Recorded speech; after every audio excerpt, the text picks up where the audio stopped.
มีสลึงพึงบรรจบให้ครบบาทจะไม่ขาดสิ่งของต้องประสงค์ถ้ามีน้อยใจน้อยค่อยบรรจงอย่าใจลงให้มากจะยากนาน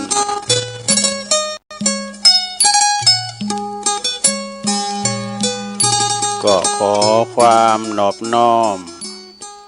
แด่พระรัตนตรัยอันมีพระพุทธพระธรรมพระสงฆ์เป็นสรณะที่พึ่งขอกราบแนบไต่ไหวสาถวายความเคารพมายังครูบาอาจารย์พระมหาเถรานุเถระท่านเจ้าคณะพระสังฆาธิการพระภิกษุสามเณรเจ้าจุโตนจุองค์กุวัดวาอารามพร้อมตึงสำนักติภักสงฆ์โดยเจริญปอนมายังบรรดาปออกแม่ออกศรัทธาตันสาธุชนนักศีลนักบุญคุณดีหมู่เฮาเจ้าขาดต่างหลายเนาะปอหลวงแม่หลวงปอลุงแม่ป่านะตั้งปีป่าหน้าเอาศรัทธาตีนจองห้องวัดเท่าแก่หนุ่มกำใจยิงต่างหลายเวลาบ่ายสามมาก็หมุนคืนมาเปิดวิทยุฟังรายการสารธรรมยามบ่ายยามแลงเนาะวันนี้พลัมว่าปินวันจันทร์ก็เป็นพระละโอกาสของตนโตแห่งตุลุงนันชัยวัฒนาคาเสโนก็รับผิดชอบดำเนินรายการในวันนี้เนาะขึ้นมาจัดรายการอยู่ที่บุญห้องสงฆ์ของวัดพระธาตุดอยน้อยตำบลดอยหล่ออำเภอดอยหล่อจังหวัดเชียงใหม่ก็มาคุ้นคว้านาสาระพองเอามานำเสนอศรัทธาญาติโยมเนาะท่ามกลางอากาศมันร้อนหมอกควันก็ยังมีหลายอยู่นะคนเฒ่าคนแก่อยู่ตั้งบ้านตั้งจองเนาะก็ระมัดระวังปินไปได้ก็ใส่แมสเทนี่ระบบหายใจเฮานะ ฉะนั้นวันนี้ก็มาฟังรายการภาคตอนบ่ายหลังจากที่ฟังครูบาอาจารย์ไปหลายตุนและวันนี้ทั้งวันหลายคืนที่เปิดมีรายการธรรมะคืนธรรมะที่เราได้ฟังกันตั้งบ้านตั้งจองบ่ต้องเที่ยวไปวัด บ่ต้องไปได้ใส่การเทศน์การธรรมสังนะฟังอยู่ที่บ้านที่จองตามอิริยาบถสี่จะนั่งฟังนอนฟังเที่ยวไปเที่ยวมานั่งนอนยืนเดินฟังเยการบ่ลบตอบแต่ไปก็ว่ากันนะเนาะฟังกันตามอัธยาศัยนะอยู่ที่ไหนก็ฟังได้ในให้ในโซนถ้ามีวิทยุติ่วไปนะในบ้านในจองเขาก็ฟังตารางกลางโขงเนาะครูบาอาจารย์เปิ้นตึงมาออกรายการก่อนอื่นก็ขอขอบคุณทางคืนบุญกันเนอะวิทยุในเครือข่ายที่เปิดรับสัญญาณรายการธรรมะภาคภาษายองช่วงเวลาตั้งแต่15 ถึง 17 นาฬิกาก็คือบ่าย 3 โมงถึง 5 โมงก็ขอขอบคุณคืนบุญนสถานีวิทยุธรรมะของชุมชนวัดห้วยตองซักเนอะ FM 98.75 เมกะเฮิรตซ์นี่ที่เปิดลิงก์สัญญาณไปขอบคุณสถานีวิทยุคณะสงฆ์อำเภอฝางจังหวัดเชียงใหม่ FM 100.25 เมกะเฮิรตซ์เด้อพี่น้องฝางไม่อายใส่ประการเด้อเนอะ FM 88.50เนอะสถาญาติโยม อันนี้เปิ้นคืนใหม่เปิ้นขอบคุณสถานีวิทยุคลื่นพระพุทธศาสนาการศึกษาและวัฒนธรรมของวัดไฟหินเนอร์ FM 104.50 เมกะเฮิรตซ์เนอร์องค์ขลุงในเมืองก็ฟังครอบคลุมกันหมดนะขอบคุณสถานีวิทยุมนต์เสียงธรรมจากวัดบุพารามอำเภอแม่แจ่มเนอร์ FM 106.25 เมกะเฮิรตซ์เนอร์ แล้วขอบคุณสถานีวิทยุของวัดบรรพตสถิตจังหวัดลำปางเด้อสถานีFM 106.50 เมกะเฮิรตซ์เนอร์โดยเมตตาธรรมอาจารย์พระมหาสมชาติชาตปัญโยก็ลิงก์สัญญาณไปแล้วเนาะตลอดถึงเพิ่นฟังทางระบบออนไลน์ก็ดีระบบทางอินเทอร์เน็ตก็ดีโทรโลกนะเพิ่นฟังกันฉะนั้นก็ศรัทธาญาติโยมก็ฟังกันตามอัธยาศัยตามปกติเนาะตอนบ่ายตอนแรงนี่ก็คุณฟังก็มอกพอให้พอดีบันหนักลำไป พอเพิ่นไปทำมาหากินกันก็จะมีคนเฒ่าคนแก่สวอย่างเฮาเนาะเหมือนเจ้าแรงค่ำคืนอันนี้เพิ่นฟังกันหลายกะนะฉะนั้นก็ศรัทธาญาติโยมมันฮ้อนก็อยู่ตั้งโฮมตั้งเงาพองถ้ามีน้ำก๊อกก็เอาผาวปื้นกะลางกลางโขงนี่นะเนาะมันก็จะเย็นมาทำหน่อยหนึ่งมาปะกันวันนี้ก็ตรงกับวันจันทร์วันจันทร์ที่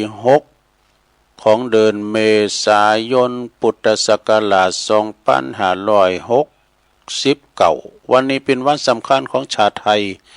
เป็นวันจักรีมหาราชเด้อตั้งราชการเปิ่นก็หยุดกันเนาะแต่ภาคพี่น้องเจ้าบ้านเฮาบกดินสินโตก้านี่ก็ถึงไปกันถึงวันวิทย์ไปวันก็ขาดและได้ไปวันนี้นะทำมาหากินแบบวิถีชีวิตเฮาเนาะรับจากอ่างบ่ายไปนี่นะเอาละเมื่อมาปะกันแล้วก็บ่ฮือกาดแก้วเซเวลาจะนำเสนอในใดๆในโลกนี้ไม่มีของฟรีในโลก เพราะว่าในโลกนี้ไม่มีของฟรีเพราะว่าไม่มีของฟรีในโลกนี้ ส่งมาจากไอเบิ้มจรันนะเท่าอันนี้ก่อนเน็ตเหมือนกันเนอะศรัทธาญาติโยมก็ลองฟังพอนะศรัทธามันเป็นจะใดนะเป็นข้อคิดเนอะในโลกนี้บ่มีการเติบโตใดตีใดมาฟรีเนอะยังก็มันก็ต้องใจบาใจแห้งใจปัจจัยเงินทองหมดนะมันจะมีใจมาฟรีเนี่ยก็หายาก เพราะว่าทุกก้าวที่เฮาขยับขึ้นสูงทุกครั้งที่เฮาแกร่งขึ้นล้วนมีราคาที่จะต้องจ่ายเสมอ จะต้องจ่ายเสมอนะมันคือวิธีแห่งธรรมชาติที่ยุติธรรมที่สุดเนอะนี่บนถนนสายชีวิตที่เฮาต่างกำลังนะที่เฮาต่างกำลังเดินก้าวไปเนี่ยเฮาอาจจะต้องจ่ายด้วยหยาดน้ำตาหยาดแรงงานเนี่ยหยาดน้ำตาก็หยาดปัจจัยก็ให้มันมีสปาดเพื่อแลกับความเข้าใจโลกเนี่ยเฮาอาจจะต้องจ่ายด้วยความโดดเดี่ยวเพื่อแลกับความเข้มแข็งนี่เฮาอาจจะต้องจ่ายด้วยความผิดพลาดเปิดแลกับสติปัญญาที่สว่างไสวนี่อย่าเสียใจที่เคยโง่เขลาเนี่ยไปเสียใจเด้อโอ้ยหอมก่อนนี่เฮาเอางาวมาลิ่นเนี่ยเอาพยาลืมง่ายนี่ ก่อนนี่เฮาเคยบ่ฮู้เนาะอย่าเสียใจที่เคยโง่เขลาเนี่ยเพราะมันคือครูที่ดีที่สุดก่อนที่เฮาจะฉลาดแต่กันเนาะโง่ไม่เป็นใหญ่ไม่ได้นี่สุภาษิตนี่ต้องจำไว้ไปไหนก็ตามเด้อจะไปออนลักไปบ้านตูมจะอีเด้อไปลุอันประเพณีเพิ่นก็ไอ้น่ะเนาะเปิ้นว่าอยู่บ้านใดก็เอาไฟบ้านนั้นเนี่ยเปิ้นเคยทำก็อย่างนั้นเฮาจะไปลุประเพณีเปิ้นนะไปที่ไหนก็ตามให้เอาโง่ไปก่อนนี่นะอย่าเสียใจที่โง่เขลาเพราะว่ามันเป็นคู่ที่ดีที่สุดที่เฮาก่อนที่เฮาจะฉลาดนี่อย่าตำหนินะตำหนิอย่างอย่าตำหนิความตุกตีถาถมเด้อเพราะว่ามันก็คือไฟที่หลอมเล็กแข็งแกร่ง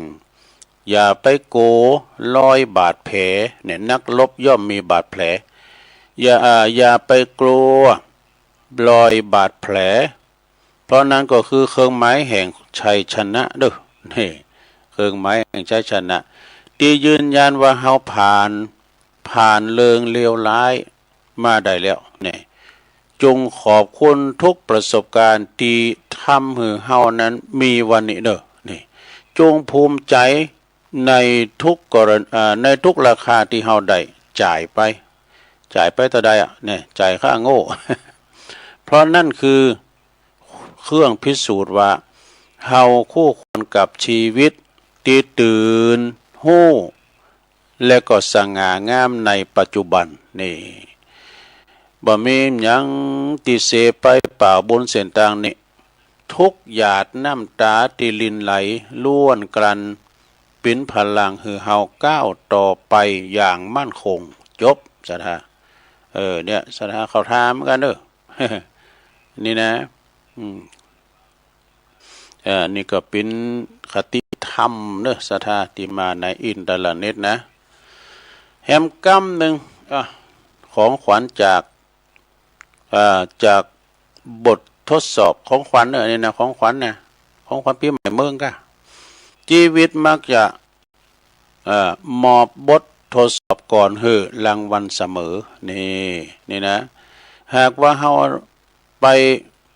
หากว่าเฮายังบ่ฮู้ยังบ่เห็นฮู้จากความผิดพลาดเดิมเหตุการณ์แล้วก็ผู้คนแบบเดิมก็จะเกิดซ้ำซากๆนะจนกว่าเฮาเนี่ยนะจะตระหนักชัดถึงแก่นแท้ของมันนะสนามรบสร้างนักรบที่เก่งกาจความล้มเหลวสร้างปัญหาที่ความล้มเหลวสร้างปัญญานั่นจะปัญหานะความล้มเหลวในสร้างปัญญาที่งดงามเนอะเนี่ยบททดสอบนะบททดสอบจะบ่เป็นจนกว่าเฮาจะสอบผ่านนี่ท้ายที่สุดแล้วโลกก็จะบ่ฮือในสิ่งที่เฮาอยากได้นี่แต่จะฮือในสิ่งที่เฮาคู่ควรนะมาคู่ควรกันนะเมื่อใดที่ใจเฮาเปี่ยมไปด้วยอิทธิบาททั้งสี่นั่นแหละคือเฮาพบเจอกับสิ่งที่คู่ควรของเราอิทธิบาทสี่นะสดาญาติโยมนี่ก็จบลงไปทำบทหนึ่งเด้อของไอ้เบิ่มนะจันลันก็เดี๋ยวจะเฮาแก่เก่าไม่กำนะประหลงสุเมธอินตะแก้วก็เขียนมาเหมือนกันเด้อแต่บึดจะเอามาว่าทำกรรมอันนี้เป็นอย่างนี่เด็กกัลยาณมิตรเนี่ยทำกลางกระแสโลกที่ผันผวนเด้อผันผวนเหมือนละการน้ำมันนี่ก็พระอาจารย์เน้นหลักว่าโปโตขึ้นเป็นรายวันนี่น่ะเฮาไปไหนเฮาก็รู้สึกว่าเฉยๆนะแต่ว่าเปิ้นเตียวต่างถึงวันต้องขึ้นรถนี่กาเพิ่นจะต้องใจน้ำมันใส่รถกล้ามจากกันเนี่ยเป็นที่เยอะมีดูบ่นะเนาะแต่ว่านี่ไปวาทำละปูนแล้วก็เป็นนางชันเพนที่ลานลาบน้องอยู่ปวดโทษเป็นว่ารถโดยสารนี่ติ้มนั่นติ้มมาหน่อยรถลี่ก็รถละปูนนี่นะโอ้เดี๋ยวนี้เปิ้นใจรถส่วนตัวแล้วเนี่ยเปิ้นไปรถโดยสารเนี่ยติ้มล่ำเว้ยรถลี่นะพินดีครับรถโดยสารนะสองแถวเด็กกัลยาณมิตรเนาะสถาธรรมกลางกระแสโลกที่ผันผวนจงใจสติหือมากกว่าอารมณ์นี่หูจักเก็บออมและใจจ่ายเท่าที่จำเป็นแล้วก็พัฒนาตัวเองหือยินดีกับความเรียบง่ายนี่เรียบง่ายเด้อจะไปหรูหราล่ำไปอย่าโอบอุ้มใครจนตัวเองต้องเดือดร้อนอย่าหวังพึ่งคนอื่นเนี่ยไปหวังพึ่งคนอื่นเนอะจนลืมที่จะยืนโดยขาของตนเองเขาต้องยืนโดยขาตนเองเนาะโลกแห่งความจริงบ่มีไผที่จะยืมหูดังบนมาหายใจถ้ากล่าวพลาดเฮาก็จะจนจริงในประวัติถ้าเรากล่าวพลาด เฮาจะจนจริงเจ็บจริงแล้วก็ทุกข์จริงๆเนี่ยเก่าพาด้วยนะที่สำคัญนี่ศรัทธาญาติโยมทั้งหลายหาความสุขง่ายๆแบบในแบบของเฮาในแบบของเฮาคือเจอนะอย่าไปฝากความสุขไว้กับไผอย่าไปเอาใจไว้กับที่คนอื่นหากว่ามีความสุขในขณะที่เฮาอยู่เพียงลำพังใดก็บ่ต้องโกว่าจะมีไผ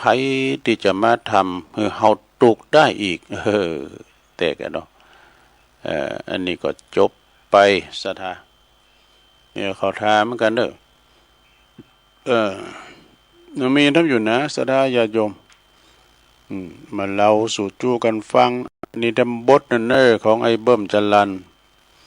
ตรวจสอบตัวเองว่าเข้าถึงถ้ำแค่ไหนเนี่ยเข้าถึงถ้ำนะคนที่เข้าถึงถ้ำจะใช้ชีวิตพึ่งพาตนเองนี่เพราะว่าชีวิตจริงบ่มีไผดิตะขี่มาขาวมาจอยเฮาหรอกดูชีวิตนี้เป็นความหลับผิดชอบข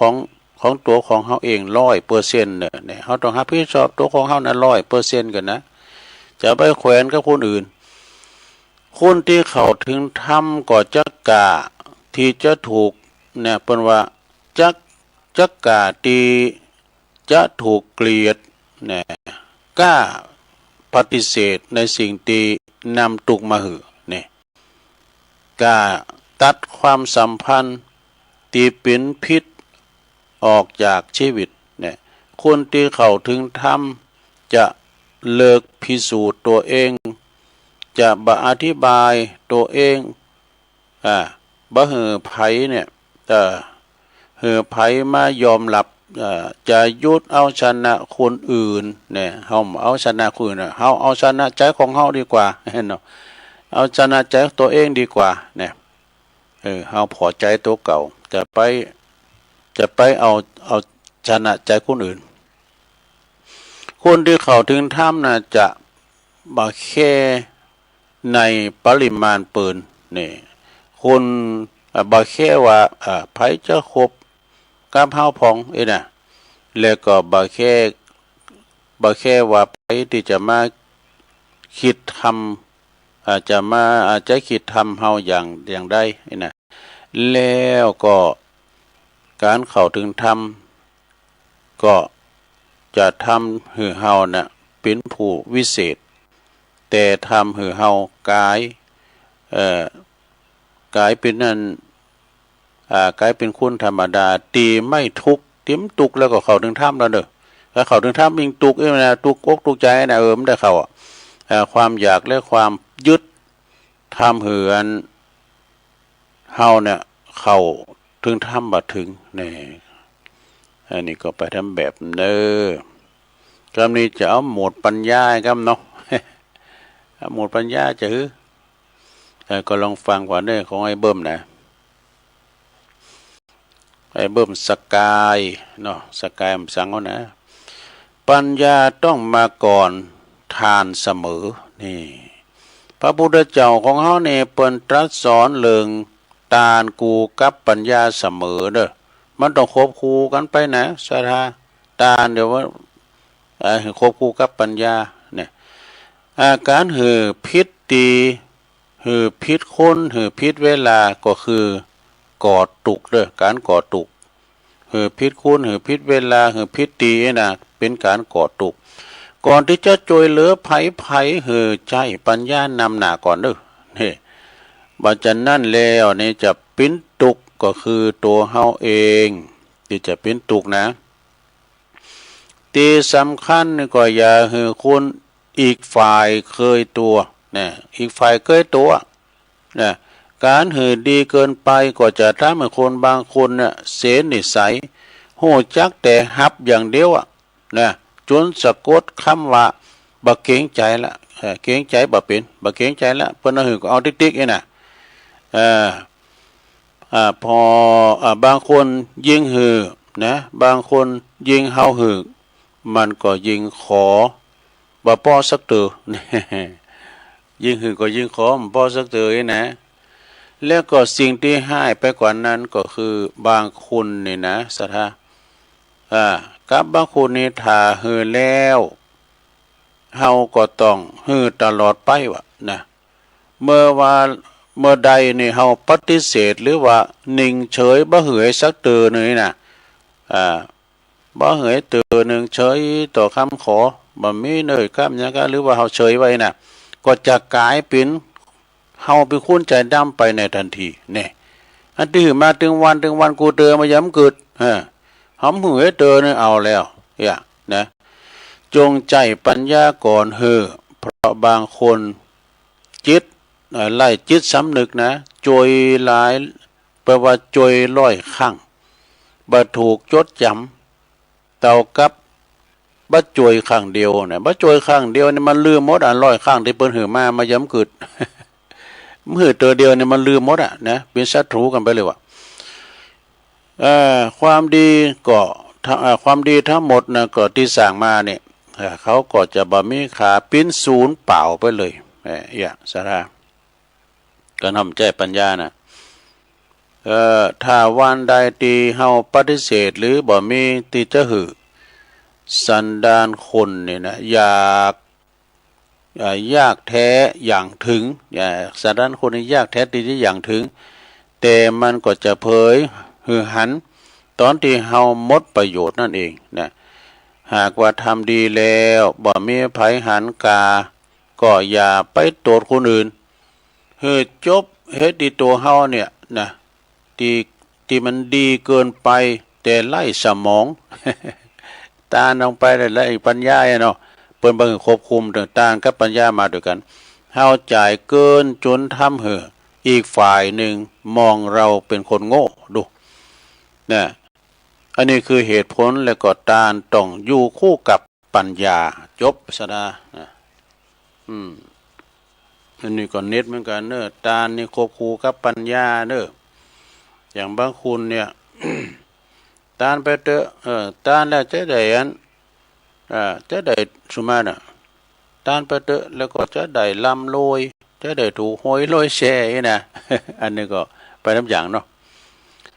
แต่บทน่ะรวยแค่ไหนถามใจตัวเองเขาจะรวยแค่ไหนถามใจตัวเก่าพอแล้วนี่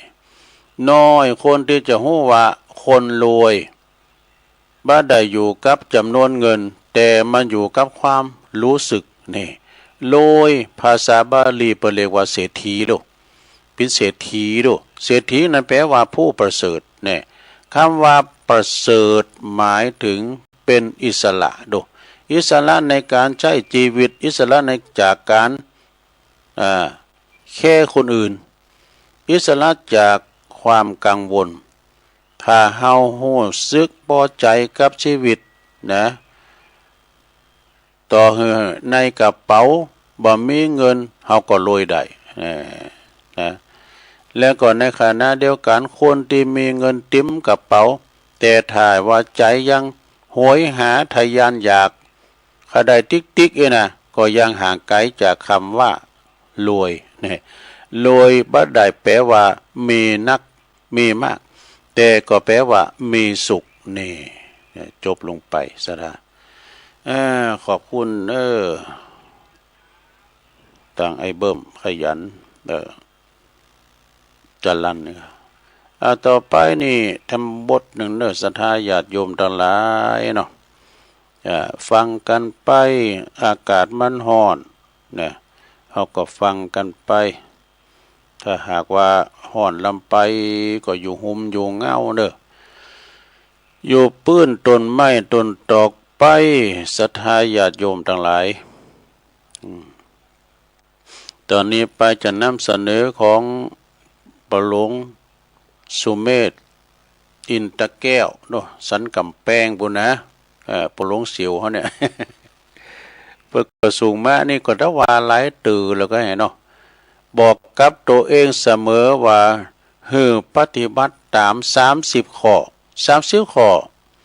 ดีแน่นอนดูลองฟังก่อนนะลองเด้อ30 ข้อของปหลวงสุเมธนะแก่เก่าเนี่ยเพิ่นว่าจะได้1 อย่าโกความแก่โอ้ยไปโกเนี่ยความแก่นะมันถึงแก่มาถึงวันนะวันนี้ก็แก่ไปแต่วันหนึ่งจะไปโกเด้อแก่ก็ยังดีเริ่มได้แก่สองอย่าเสียใจที่ได้แก่โธ่จงภูมิใจที่ได้แก่เนอะจะไปเสียใจบางคนเนี่ยเพิ่นยังบ่ถึงแก่สักกำแน่ได้4 ปี5 ปี6 ปี7 ปียังแบบเบาะอยู่ก็มียังเป็นละอ่อนอยู่ก็มียังเป็นวัยรุ่นอยู่ก็มีไม่ได้แก่สักกำเนี่ยลุ่มหายตายจากไปก็มีสถามาพอโลกบัดนี้มึนสักน้อยนะบางคนก็ประสบอุบัติเหตุเพศภัยต่างๆพยาธิพยายามอัมพาตมาเบียดเบียนกายก็ลุ่มหายตายจากไปบางคนนี่ได้มืนตาพอโลกสักกำไหมนะได้ตายตั้งแต่ในท้องก็มีศรัทธาญาโยมเอายังภูมิใจเด้อที่มีลมหายใจประมาณนั้นเนาะจงภูมิใจที่มีลมหายใจอยู่มีโอกาสได้หันตะวันได้ยินไก่ขันในวันหนึ่งนี่นะจงภูมิอกภูมิใจอย่าเสียใจที่ได้แก่นี่3หิวสั่งความสุขเมื่อยังมีความสามารถเนี่ยมีความสุขก็คือว่าทำอย่างต่างๆเนี่ยเนาะไปเอวบันเนื้อบันไตปองสามารถที่ไปได้4อย่าล่อหาความสุขก่อนที่จะเสียได้ภายหลังเนี่ยเมื่อเฮาเที่ยวใดไปปีนก็ไปสถาเฮาจะไปกินไปตานที่ไหนนะก็ไปได้หากรรมให้ชีวิตเปิดหูเปิดตาโอ้ละปูเนี่ยมันได้มามึนแล้วพี่น้าหน่อยเป็นว่ามันจะโลนขนาดแท้ไปครับปนั้นสงว่าเราเปิ้นไปเปิ้นแปลงกันนี่พอตึกล่ามบ้านจองนี่ได้ไปเป็น10 ปีไปแล้วไงรถก็ไปมกอ้อยหวานนี่นะดูตังพอดูตังหันนะเนาะข้อที่5นะลงเด้อรีบไปเที่ยวตามสถานที่ต่างๆอยากไปเนี่ยไปไปแอวเนาะไปไหนใครไปแอวที่ไหนก็ไปศรัทธาญาติโยมไปแอวตามวัดตามว่าก็ได้นะไปแอวตามสถานที่ธรรมชาติไปแอวน้ำตกกาไปแอวดอยอินทนนท์กาไปไหวสาดอยสุเทพไปได้หมดไปแอวผาจอเนี่ยผาจอผาจันไปแอวเถอะนะเดี๋ยวย้ำเดี๋ยวนี้มันหน่าแอวเถอะเนอลงเด้อเพราะว่ามันเป็นควันมันห้อนด้วยมันเป็นควันปล่อยมันไหวพอก่อนเนาะปุ่นตกไม่สักหาก่อนข้อที่6หาเวลาเจอเปินเก่าเวปะเปินเก่าก็นางจับเขาคุยกันนี่สมัยเฮาหนุ่มมาได้เสียวได้เอาไปหันไปนี่นึงแบบปรึกษากันดูมันชมของเก่าเล่าความหลังคนเฒ่านะไปป้าเปินเก่าก็เล่าเรื่องความหลังพองโอ้คือจะเมื่อก่อนนะเนาะไปลักหาบวกหาน้องปะเราเรื่องเก่าประสบการณ์เนี่ยข้อที่7สังสรรค์กับเขาเพราะเวลาเฮาเลือน้อยล่ะแต่กันเนาะเวลามันหนีบเข้ามาติ๊กแล้วนะศรัทธาญาติโยมทั้งหลายก็เดียวกับวันก็เดียวกับวันเดียวกับวันเดียวกับคืนเนี่ยศรัทธาเดียวกับศีลเดียวกับวันติดเดียวกับวันเสาร์มันเว้ยนะภัยเงียบหรอกข้อที่8นะเงินที่เก็บไว้ธนาคารตายไปแล้วเอาไปโดยไม่ได้สักบาทดูโหก็เก็บไว้หันนากาเพื่อมากินหายใจอวยเนอะเอาไว้ให้ลูกให้หลานเอามายืดดูก็เวลาเขาลุมหายใจจากก็เขาเดี๋ยวเอามาทำศพกันมีก็ได้อันนี้ได้สอมนี่กะเนาะจะห้ามเอาไปลงทุนเด้อเอาเถ่าละเนาะ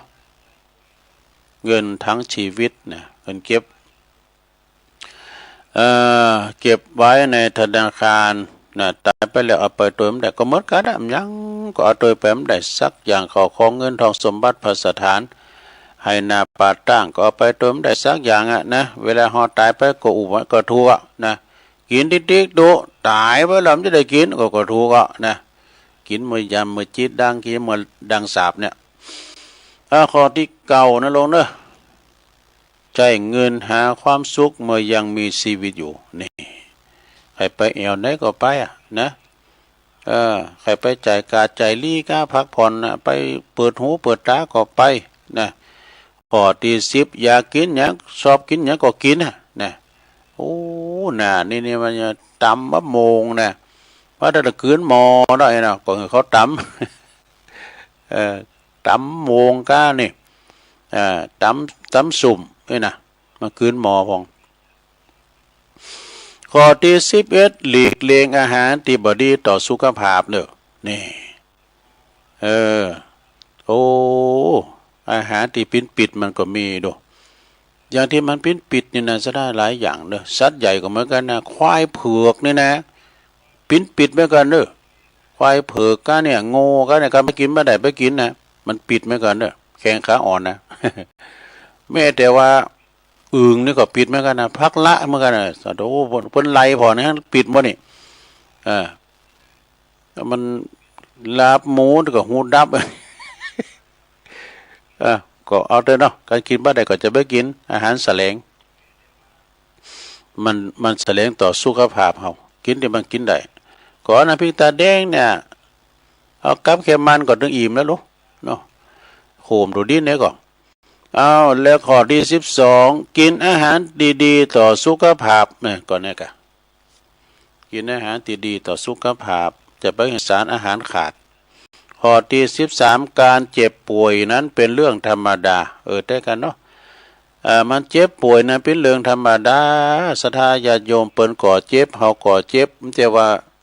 เฮาเจ็บคนเดียวมันก็ไปตามวัยนะไปตามวัยเพราะว่าห้ามบ่ได้4อย่างที่อาจารย์พระครูว่าน่ะห้ามบ่ให้แก่ห้ามบ่ให้เจ็บห้ามบ่ให้ตายห้ามบ่ให้ปัดภาคจากของหักเนี่ยมันห้าม4อย่างนี้ห้ามได้หรอก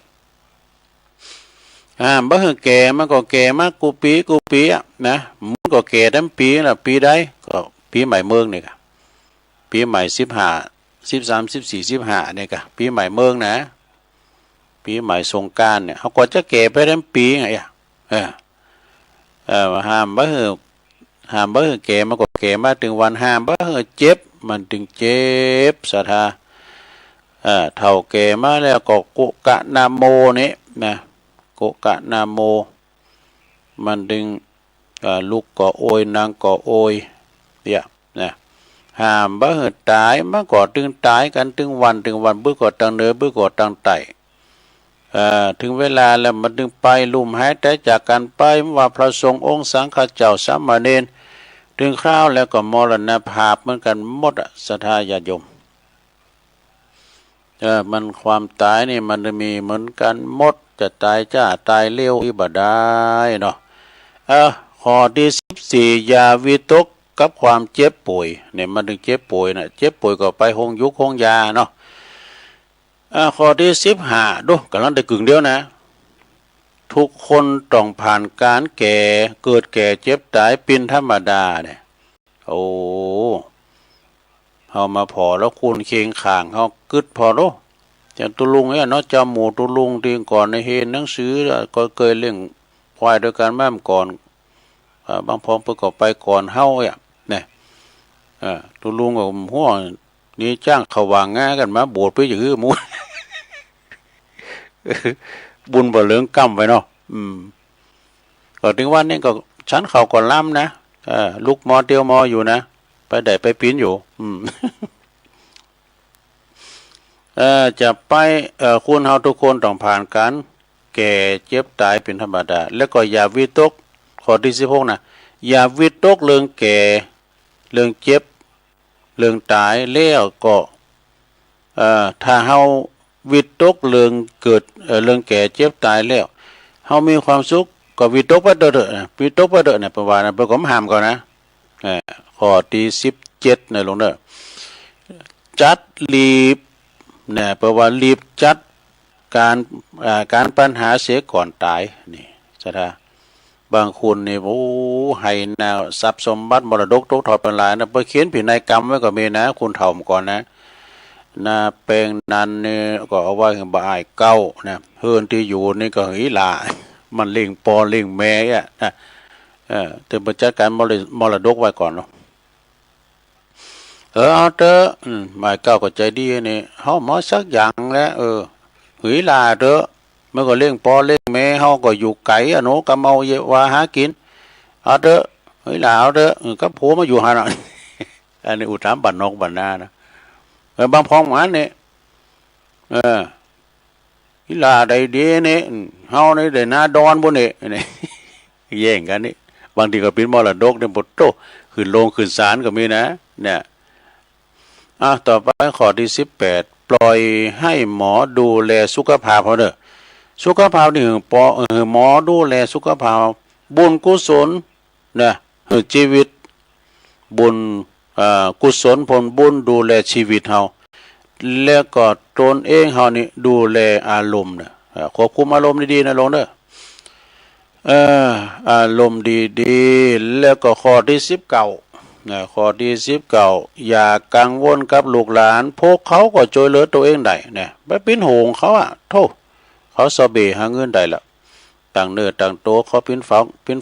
นฟ้าแล้วข้อที่20ลงโอ้มีหลายเนอะข้อที่20สนใจดูแลสุขภาพตัวเองหื่นนักขึ้นอันใดดีกินก็ไปกินนี่นะข้อที่21ข้อที่22เก็บเงินเกษียณไว้กับตัวเองเนอะนี่เงินเกษียณนี่นะเก็บไว้ดีๆเอาไว้จ่ายอย่ามือเฮาชราแก่เฒ่านะเนาะแต่ไปคือเขายืมข้อที่23พบเพื่อนเก่าที่ให้บ่อยมากนี่ป้าเปิ้นเก่าป้ากันบ่อยขึ้นพอเวลาเฮาเหลือน้อยลงเดี๋ยวแต่กันเนาะต่อไปข้อที่24ลงยิ้มให้ตัวเองยิ้มให้ตนเองแล้วคนอื่นทุกวันนี่ก็ยิ้มไปนะลงนะยิ้มให้กับตัวเก่าปองกานี่ยิ้มให้กับคนอื่นคนข้างเคียงการยิ้มเนี่ยมันเป็นลงทุนหน่อยดูแล้วได้ผลหนักนะไปแป้งหน้าบึ้งหน้าตึงหน้านิ้วคิ้วกระโมดเพราะว่าคิ้วจะจุนกันนี่นะคิ้วจะจุนกันเนี่ยแป้งหน้าโศกไว้นะยิ้มให้ตนเองแล้วก็คนอื่นทุกวันนี่จะไปยิ้มวันคำในลงเด้อเขาส่งส่วนปรุงวะข้อที่25เด้อทำชีวิตให้มีความสุขเนี่ยคิดไปต่างดีลงคิดไปต่างดีโลกเฮานี่เป็นจะได้จำมันทรงความก่อจังมันเฮาก็อยู่ของเฮามีจิตใจแช่มชื่นเบิกบานก็พอละจะไปเสพข่าวนักแล้วไปพอข่าวโอ้เปิ้นปล่อยระเบิดต้องไปพอเด้อตัวเท่าละข้อที่26ถ้าอยากร้องไห้ใครไห้นะห้องไห้ดังๆไปเลยวะเพิ่นว่าใครไห้นะไห้ดังๆไปเลยเอากลับบ้านกลับจองไปเลยนะจังหัวก็ไม่ใช่ละอ่อนนี่เท่าแล้วนี่ข้อที่27ความหวังสิ้นสุดถ้ายุดความเชื่อนี่ความเจออย่างมันถูกต้องเจอว่าทำดีได้ดีทำชั่วได้ชั่วบาปไม่จริงบุญมีจริงกรรมไม่จริงคุณพ่อคุณแม่มีแต่นะเจออย่างนี้เด้อข้อที่28ทั้ง2-3ข้อบ่ได้เด้อถึง30ข้อกันนะข้อที่28ความหักจะสิ้นสุดถ้ายุดใส่ใจนี่พอกันเด้อใส่ใจกันพอกันเพราะว่า2เท่าเฮาเนี่ยอยู่ด้วยกันนี่นะข้อที่29ลองข้อสุดท้ายชีวิตจะสิ้นสุดถ้ายุดยิ้มเนี่ยจะไปยุดยิ้มในลงได้ยิ้มวันคำเหมือนกันก็ยิ้มพิ้นตูเอากันเด้อเขียวจะแหงนะถ้าพอนางนพมาศเราดึงยิ้มเลี้ยวซ้ายเลี้ยวขวาก็ยิ้มอยู่หั่นน่ะแพงหน้าบึ้งไปได้เนาะข้อสุดท้ายข้อที่30เด้อ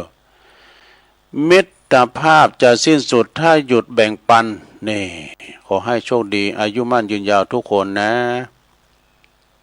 จบลงไปนะประยุทธ์แบ่งปันได้ลงเด้อจะประยุทธ์แบ่งปันมีหยังก็หือกันไปเปิ้นหือเฮาหือเปิ้นแบ่งปันน้ำใจนะ มีความหักกันแป้งกันแบ่งปันกันมีหยังอย่างยิ่งนี่ซ้ำใส่ใจเด้อยิ่งบ่เดี๋ยวนี้ซ้ำใส่ใจเด้อมีหยังก็แบ่งกันแต่ว่าจะไปกินเบ็ดตามที่หันจะไปกาดจะไปรีจะไปกาดติดไว้นะติดรถกันไปมันได้ไปกาดหาหน่อยนะคุณนึงก่อนรถไปก็ไปกี่คุณไปสองคุณเอารถยนต์ไปอ่ะดูไปด้วยกันหันแล้วสถานะทางเดียวกันไปด้วยกันประหยัดน้ำมันแบ่งปันน้ำใจเนอะนะน้ำมันเพราะว่ามันแพงเงี้ยนะตุลุงก็ไม่ได้ลำไปซื้อวันนั้นไปนิมนต์ไปนิมนต์เอารถหลวงพ่อไปเติมน้ำมันปั่นเนี่ยได้20 ลิตรตอนนั้นยังถูกอยู่พ้องอยู่นะว่าวันซื้อเนี่ยดูพระอาจารย์เล่นแล้วก็มันขึ้นเป็นรายวัน มันปินดีครับรถโดยสารเนี่ยมาได้รถลีเนี่ยคุณติ้มนั่น คุณหันไปหนังรถโดยสารกันไปหนังแฮมบดนั่นเด้อของผู้ลงสุเมธอินตะแก้วแก่เก่าเฮาเปิ้นเขียนว่านี่แหละชีวิตนี่แหละมนุษย์นี่มนุษย์เนี่ยก็คือตั้งแต่น้อยถึงปุตตะเด้อถึงเฒ่าบ่เด้อเปิ้นเปรียบเทียบนะโอดกันนี่โอดกันเป็นอย่างน่ะตั้งแต่วัยแบเบาะ1 ปี1 โขบถึง10 โขบในโอดหยังโอดของลิ้นนี่โอดของลิ้นโอดของลิ้นก่อนนี่มันจะมีหยังเนาะลิ้นนะสมัยแต่ก่อนปิ้นละอ่อนนี่มันจะแป้งไม้โหกนะไม้โหกแล้วก็เอาเอาล่อใส่แล้วก็ทำมิติกรรมอันนี้แล้วก็อยู่ว่าก็โมนนะก็โมนนะแล้วก็มีวงล้อวงรถเนี่ยวงรถเครื่องรถถีบนะเอากิ่งว่านี่เอาไม้ก็กิ่งเรา600อันก็โมนนะการละลิ้นจะมีนักดุมก่อนลิ้นพิษหมูพิจุกับลิ้นเจจุนกานี่เนี่ยลิ้นเจจุนลิ้นตีจับกาเนี่ยลิ้นเต้ย อันมีด้วยของลิ้นแต่ก่อนนะวิ่งกระสอบกานี่มันมีหันเนี่ยอันนี้โอดของลิ้นเด้อแล้วก็วัย11 โขบกับถึง20 ปีนี่เปิ้นโอดหยังโอดเกรดเฉลี่ยนี่โอดความสามารถในการทำการเห็นเนาะแล้วก็วัย21 ปีถึง30 ปีโอดหยังโอดทำงานโอดตำแหน่งโอดความสำเร็จนี่บัดเดี๋ยวนี้บ่โต30 ปีนี่บัดเดี๋ยวนั้นเป็นครูนะเนาะเป็นอาจารย์สอนนะเนี่ยบางคนมันเฮาเป็นตำรวจนะเฮาเป็นทหารเนาะเฮาได้ทำงานเฮาเป็นผู้จัดการนะเนี่ยเพิ่นจะโอดกันอย่างนี้นะ21 ถึง 30 ปีเนี่ยเดี๋ยวนี้เฮาโอดทำอย่างนะเฮาเลื่อนชั้นขึ้นมาเป็นจ่านะจ่าหยังจ่าเลี้ยงควาย เอาวัย30 ถึง 40 ปีแล้วโอดหยังนี่โอดขอบโคแถมแล้วโอดบ้านโอดรถนี่บ่ต้องมีรถวีโก้รถดีแม็กเนี่ยเนาะมีรถจิบรถเก๋งเนี่ยโอดนี่โอดบ้านโอดจ้องกันนี่วัยมก40ยการมันฟ้าผ่าโลแล้วก็วัย41 ถึง 50 ปีแล้วโอดหยังโอดบารมีโอดยศถาบรรดาศักดิ์โอดอำนาจวาสนาบารมีและก็เครือข่ายนี่เฮาในศีลใหญ่นะเนี่ยเนาะอันนี้โอดบารมีเด้อโอดอำนาจวาสนาวัยที่51 ถึง 60ละโอดสังอันนี้โอดทรัพย์สินเนอะโอดความสำเร็จที่ได้สะสมสั่งสมมาเนี่ยแต่กันเนาะโอดความสำเร็จนะเพราะว่า60 ปีนี่เกษียณแล้วดูสะสมมาไว้ให้ลูกให้หลานเนี่ยแล้วก็วัย61 ถึง 70 ปีนี่หรอโอดหยังสุขภาพสุขภาพว่ายังแข็งแรงเตะปิดดังอยู่เด้อนะ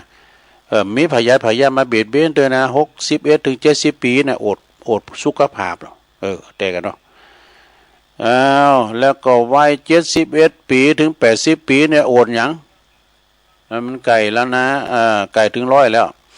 ถ้า71 ถึง 80 ปีนี่โอดลูกโอดหลานเด้อที่เติบโตได้ดีนะลูกน้องเอ็มครับเดี๋ยวนี้ก็มันเป็นตำโนดโลอ่ะนั่นก็บัดเดี๋ยวนี้มันเห็นมันจบด็อกเตอร์กันเนี่ยนะก็เปิ้นโอดกันเนาะพอเงินเดินมาได้10,000 ปลายกันเนี่ยเมื่อก่อนแต่มันเราสู่จู้กันนะคนเฒ่าดอกอัน แล้วล้านโตแล้วไปเฮืองอันนั้นมันก็จบมาเหมือนกันนะจบหยังจบสุราษฎร์ แล้วก็วัย81ถึง90 ปีเนี่ยจบหยังโอดหยัง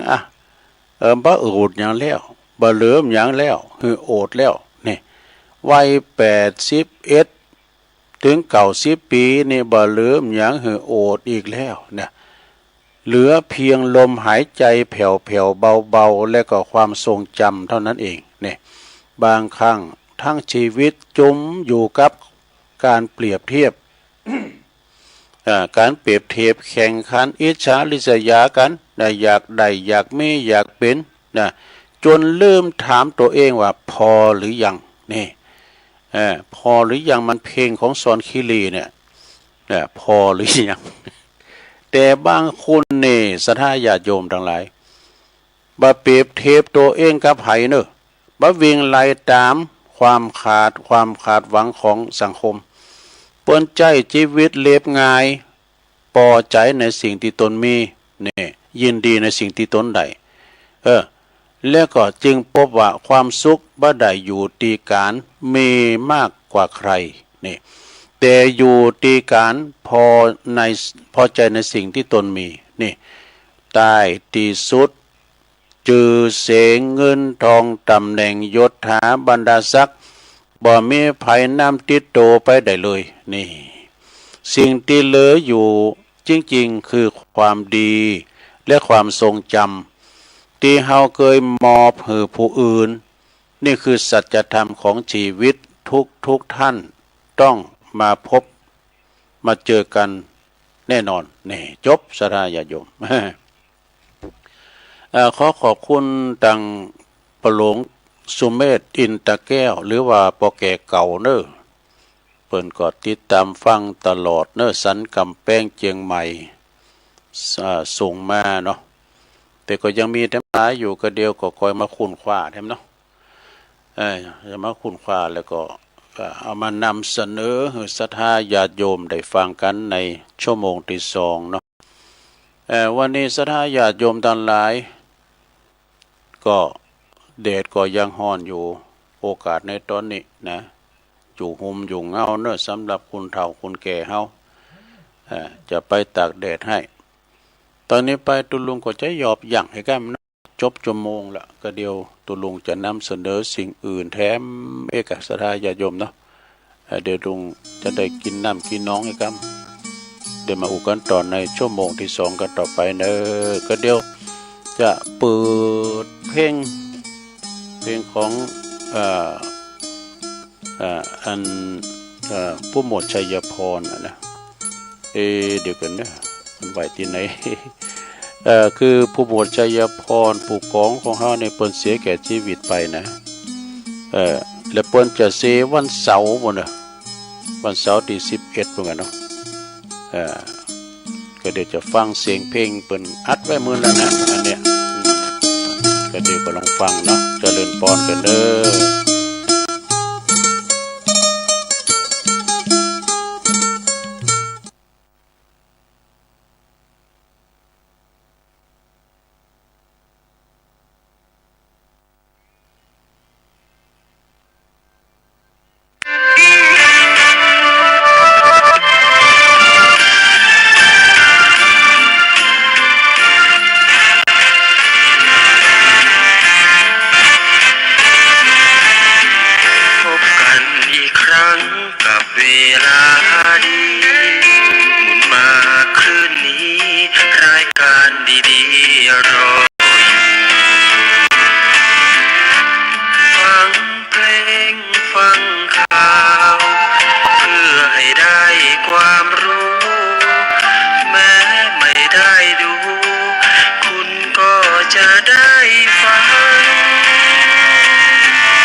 ของการแข่งขัน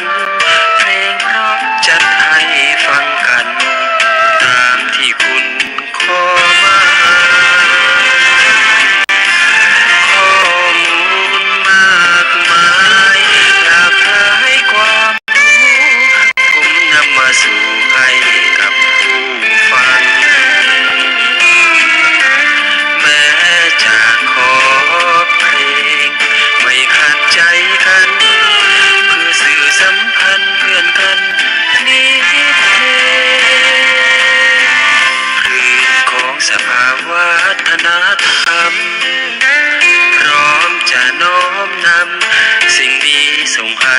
ถึงบ้านแม้รอฟังอยู่ก็ขอให้รู้ทั่วกันขอบคุณแฟนๆทุกท่านส่งกำลังใจเสมอ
เอาแล้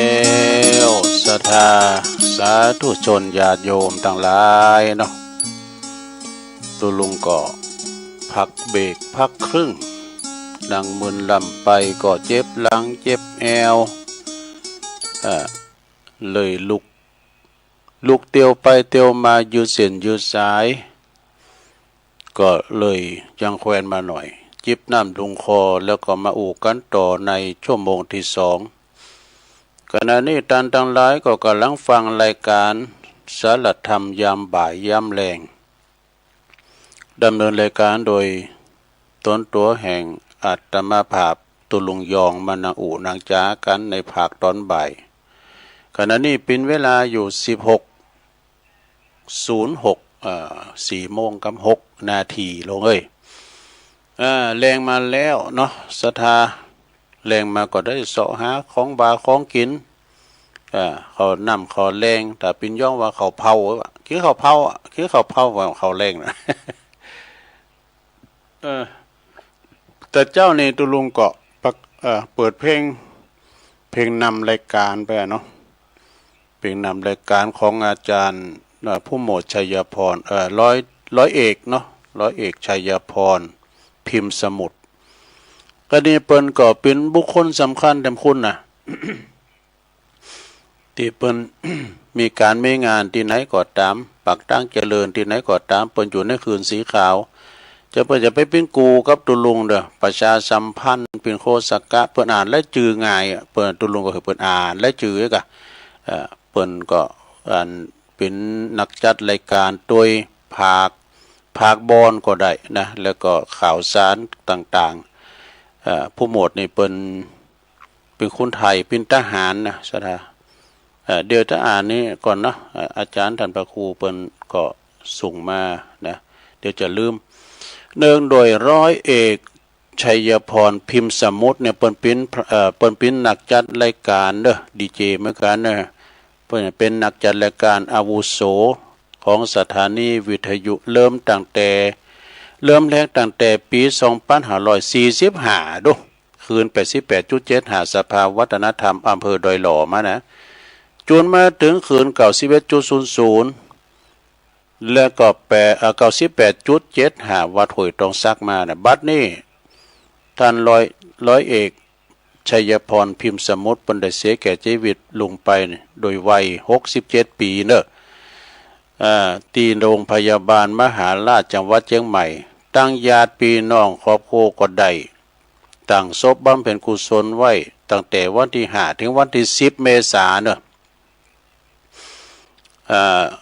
ณบ้านเล็กที่189 ซอย5 หมู่ที่3บ้านตาบะโอตำบลสองแควอำเภอดอยหล่อจังหวัดเชียงใหม่เนอะโดยจะมีการประชุมเพลิงศพในวันเสาร์ที่11เนอะโอ้วันนั้นตุลุงประกาศถ้าผิดไปพระอาจารย์ พระอาจารย์เน้นหลักครับว่าต้องเจฟาวไปอย่างดักปิ้งไงเนาะโอ้ศพมันยังอยู่อยู่โรงพยาบาลเหมือนก็ต้องขอโทษด้วยเนอะตุลุงได้ประกาศผิดไปนะพระอาจารย์เน้นหลักเป็นหมอเกินขอโทษด้วยในวันเสาร์ที่11ปุ่นเนอะวันประชุมเพลิงศพนะเดือนเมษายน2569ณชาปนสถานบ้านสามหลังเนอะพระเจ้าบ้านสามหลังนะ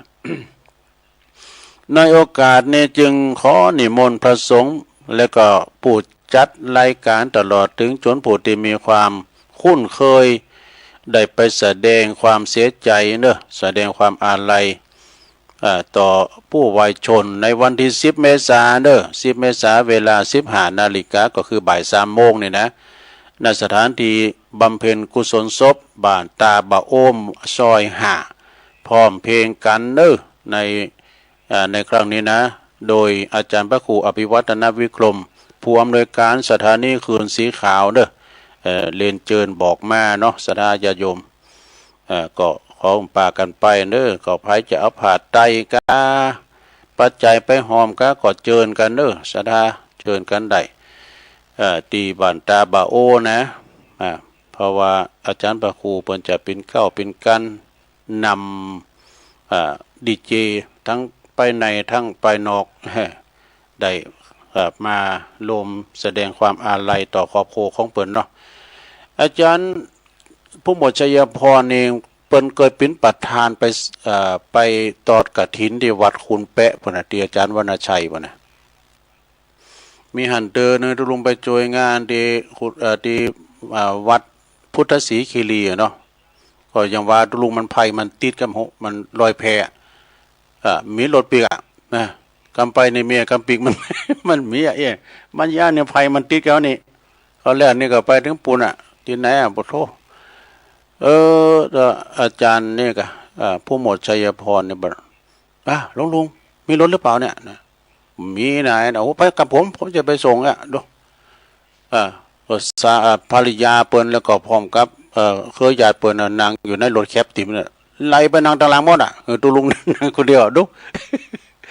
เปิ้นมีน้ำใจซะนะเพราะว่าเปิ้นมีน้ำใจกับเฮาเนาะแต่นั้นก็ไปลืมเด้อถึงวันนี้เปิ้นก็จะมีสวดพระอภิธรรมกูคืนเด้อจนถึงวันที่10เปิ้นมีเทศมีสวดคืนวันที่10เป็นคืนสุดท้าย11เป็นวันเสาร์ก็เปิ้นจะได้เคลื่อนศพสู่สุสานบ้านซ้ำลังเด้อทำการประชุมเพลิงศพกันเป็นลำดับต่อไปก็ขอเชิญที่คุณเคยเด้อไปกินไปตานไปลงสงสการต้านขาบกันเนาะเอาละเนาะศรัทธาญาติโยมทั้งหลายตอนนี้ไปก็เดี๋ยวก็ประกาศข่าวงานบุญแถมโศกหนึ่งเนาะอันนี้อันโกลืมนะเดี๋ยวก็ประกาศแถมโศกหนึ่งก็เดียวตั้งว่านี่แล้วอันนี้มันสังได้ดูอันนี้ก็เป็นอันนี้เด้ออันนี้เป็นโทษของความทนีก็เนี่ยเอาใส่พีดแล้วก็มาร3 ตนแถมเดี๋ยวฟังก่อนเด้อนะศรัทธาฟังบอกก่อนเราสู่จูกันฟังโจทย์ของความตัณนีนี่แปลว่าขิจจินะภาษาธรรมแปลว่าความตัณนีความตัณนีนี่ก็คือความขิจจิเนาะมายกัสสะกุลชาดกความโทษของความตัณนีก่อนณเชตวันวิหารพระพุทธเจ้าของเฮานี่เปิ้นตรัสชาดกเลยนี่เปิดสอนให้หันโทษของความตัณนีดังอาคันตุกะนะมันจะตุกะทะนะอาคันตุกะนะก็คือแขกผู้มาเยือนเนี่ยนะได้สมบัติของท่านเศรษฐีเพราะเศรษฐีนั้นบ่มีทายาทเนาะแต่อาคันตุกะนั้นผู้นั้นก็กลับบัดใจสมบัตินั้นเพราะโกมันจะเสกหมดไปว่ะแปลความคือความว่า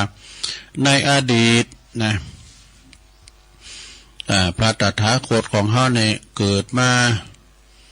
ในตระกูลเศรษฐีนะมีสมบัติมากมายครั้งนั้นก็ยังมีน้องชายคนหนึ่งเนี่ยน้องชายเพิ่นนะอยู่แตนหอแตนเฮินอยู่ด้วยกัน2 คู่เลยนะ2 พี่น้องต่อมานี่ภายหลังปีหายตายโหนะเกิดความเบื่อหน่ายในกรรมคุณตั้งโลกวาหันเป็นติตุกปุนที่ไหนมากนักนะก็จึงมายกสมบัติทั้งหลายเนี่ยพร้อมกับลูกภรรยานะบุตรภรรยาแล้วก็ยกสมบัติเนี่ยทั้งหมดนั้นกับน้องชายดูแลเด้อนะกับน้องชายดูแลพ่อหลานด้วยพ่อพี่นางด้วยนะตัวอ้ายนี่จะไปโบสถ์แล้วก็กำชับน้องชายว่าถ้าอยู่นี่ปกครองสมบัติของตระกูลของอีปอยแม่เนี่ยนะมันกินมันต้านมันบริจาคเด้อว่าเพิ่นกำชับไว้นะมันกินมันต้านมันบริจาคของทรัพย์สมบัตินั่นน่ะการเฮากินจานนี้ก็เสียงจานเนี้ยนะก็แบ่งกินแบ่งตันไว้จัดหน้าพองจากนั้นก็ได้ออกไปบรรพชาบทเป็นฤาษีจี้ไพรปุ่นอยู่ในป่าหิมพานต์นะในครั้งต่อมาภายหลังนี่น้องชายนี่ น้องใจเศรษฐีเนี่ยเป็นมีภรรยาเมื่อกันด้วยแต่งงานได้บุตรใหม่ก็คือมีลูกกันมาทั้งหนึ่งคนน้องใจนั้นก็คิดมีกามตัณหามีโลภะตัณหาเนาะเกิดในใจว่าวันข้างหน้านี่ถ้าว่าแบ่งสมบัตินี่ก็จะดองแบ่งทรัพย์ออกเป็น2 ส่วนนี่คือแก่บุตรของตนตัวคือบุตรของปีอ้ายใต้หัวด้วยล้านคือล้านตัวเก่าจึงคิดว่าอันนี้เฮาก็มือเซ็งเปิงหุ่นหน่อยกะไปสังหารลูกของปีอ้ายก็มีซักเป็นหลานของตัวเก่าเนาะแล้วก็ใจสังหารแต่คิดจะสังหารแต่ว่าปล่อยน้ำเอาไปปล่อยน้ำลอยน้ำไปทุบป่องลอยไปวะนะแล้วขั้นฤาษีที่เป็นปีอ้ายโหเนี่ยเปิ้นไปพระพุทธปฏิบัติธรรมไปบวชเป็นฤาษีจีไพเปิ้นได้นางตังในหันโอ้เปิ้นก็จบสิบประคุณสูงเนอะนางตังในหันเลิงลาวมดนะลูกชายของเปิ้นก็ไปปะตั้งตาตั้งหน้าเนี่ยเปิ้นก็เก็บไปเลี้ยงเฮปลอดภัยไปมันตายแล้วก็ตั้งน้องชายเนี่ยก็ผ่านเงินผ่านทองมีลูกมีเต่าแม่ก็แต่เอาไว้เหือนสมบัติเอาไว้เหือลูกของตัวเองเสียงหมดเองแล้วก็พอดีปีอ้ายแต่โหเนี่ยเป็นพระอรหันต์มันก็นะเหาะมากับมายังบ้านยังเฮินของน้องใจแล้วก็กล่าวว่ากึดบาดีบันดักดูนี่ทำไรคิดแต่สังหารลูกหลานนะมันเป็นการดีนะมันพิษทิศีลพิษธรรมฐานน้องคิดอย่างนั้นนะกรรมอย่ามาตอบแทนนะทรัพย์สมบัติเนี่ยตายแล้วผมจะเอาไปได้รู้นะตายแล้วก็ไม่ถัดนำไปที่ตัวไปพบหน้าก็ไม่ได้ฉะนั้นจงลดความตนีทีเหนียวและนำเอาทรัพย์ทั้งหลายเนี่ยมาบริจาคเป็นทานมาบริจาคคุณอยากไล่เขียนใจที่เปิ้นตุกอยากไล่อนาถาที่เปิ้นไม่กินไม่อยู่นะแบ่งใบเพื่อเฟื่อเผื่อแผ่ให้เปิ้นกะเนี่ยเมื่อตายไปแล้วก็จะได้ไปสู่พรหมโลกเนอะน้องนะน้องใจเปิ้นก็เลยเป็นอกเป็นใจนะเป็นอกเป็นใจมาเป็นคุณโหมกินโหมตานวันหลานไปปาฏิหาริย์เขาเอามาเล่งก็เอากลับมาเล่งเป็นหลานของตัวเองในกาลต่อมาพระฤาษีนั่นก็ปิกไปสู่อาสรมของตนเนี่ยเรื่องนี้ก็จบลงไปซะได้เนี่ยในกาลต่อมาในน้องใจของเปิ้นก็คือพระอาคันตุกะของคืออาคันตุกะของเศรษฐีในกาลบัดนี่แหละส่วนวัปปิจายที่ออกบวชนั่นก็คือองค์พระตถาคตนั่นเองเนี่ยขอคิดแล้วนี่เปิ้นบอกว่าทรัพย์สินสมบัติทั้งหลายเป็นของนอกกายสิ่งที่จะนำติดตัวไปติมหาตายแล้วก็คือคุณงามความดีบุญกุศลเท่านั้นเองนี่จบลงไปลงอย่างที่ดูลงจังวากรอันทรัพย์สินถิ่นฐานทางบ้านช่องอีกเงินทองไร่นามหาศาลเป็นสมบัติติดตัวได้ชั่วการนี่ฮะเนาะจำต้องผ่านจากกันเมื่อวันตายนี่ส่วนความดีมีจะสัตว์สมบัติแท้ถึงตัวแก่กายดับไม่ลับหายได้สถิตติดแน่นแทนร่างกายชนทั้งหลายเขาสรรเสริญเจริญพรว่าเพิ่นประจำเหมือนกันเนี่ยข้อนี้ก็ขึ้นกินใจเหมือนกันเนาะกินอกกินใจเหมือนกันอันนี้ก็ไม่ได้ว่าสกรรมติ๊กไว้แล้วนี่เดี๋ยวก็ว่าตอน2บนเนาะว่าตอน2บนก่อนนะจะได้ก็ดีแต่ว่านี่เอาละนิทานกล่อมจบลงไปนิทานกล่อมที่นำเสนอศรัทธาญาติโยมได้ฟังกันทำกรรมหนึ่งหรอสังอันนี้เป็นเรื่องโทษของมาร3 ตน พี่จะได้ลองฟังมารทำกรรมเนาะมาร3 ตนนี่มารนี่ก็คือมันจะมาลบล้างคุณงามความดีของเฮานะมารนี่เนี่ยมาร3 ตนนี่แอบเอาความสุขของมนุษย์ไปสอนไปลักเสริงว่ะนะแอบมาขโมยความสุขของมนุษย์ไป แล้วมาปรึกษากันว่ามาร3 ตนนะมารเป็นห้องว่าปิ้นตนยักษ์ก็ปิ้นตนนะรู้เจ้าก็ปิ้นตนมานะ แต่รู้เจ้ามันจะยักษ์รูปเนาะรู้เจ้าเพราะว่ารูปแล้วก็มาปรึกษากันนะมาร3 ตนนะเปิ้นเอ้ยเปิ้นเขาจะเอาความสุขของมนุษย์นี่ไปซ่อนเซิงไว้ที่ไหนฮะไว้ที่ไหนดีนะมารโตถึงหนึ่งว่าเฮาควรเอาไปซ่อนไว้ที่บนภูเขาที่สูงที่สุดในโลกว่ะ มารตนที่2ก็แย่งกล่าวว่าเอ้ยเปิ้นเอ้ยมนุษย์นั้นนะมันบักโกความสูงเนี่ยมันเตียวขึ้นเขาหิมาลัยก็ได้แล้วมันโกหายใจบอกนี่ฉะนั้นอย่าช้าอยู่เลยนี่อย่าช้ายายอย่าช้ายายเฮาสังเกตพอหรอมนุษย์นี่นะก็มันดำน้ำดิกน้ำกำเดินมันก็โผล่โหขึ้นมาเนี่ยมันกั้นหายใจมึนบ่ได้นี่ฉะนั้นนี่เฮาควรเอาไปซ่อนไว้ในน้ำดีกว่าเนาะพองก็เอาไว้ซ่อนไว้ภูเขาพองก็เอาซ่อนไว้บาดาลใต้น้ำบุญดีกว่าเนาะมันแย่งกันเนาะมารตนที่3แย่งกันว่าอย่าเลยเปิ้นเอ้ยมนุษย์นี่มันเก่งนะสร้างเครื่องมือหาของในทะเลก็ได้หาปูหาปลาใส่โอนใส่หายใส่ไส้มันเก่งนะมนุษย์คุณเฮาเนี่ยมันหาของในอากาศก็ได้ก็เดี๋ยวมันก็ไปหาเจอกะเดี๋ยวมันก็ปะอากาศนะเอาไปสังเกตนะว่าเอาไว้อันบ่ได้นะ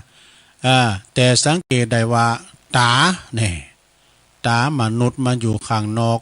เนี่ยมันพอหันหมดอ่ะหูมนุษย์มันก็อยู่ข้างนอกมันก็ฟังเสียงข้างนอกได้ใจ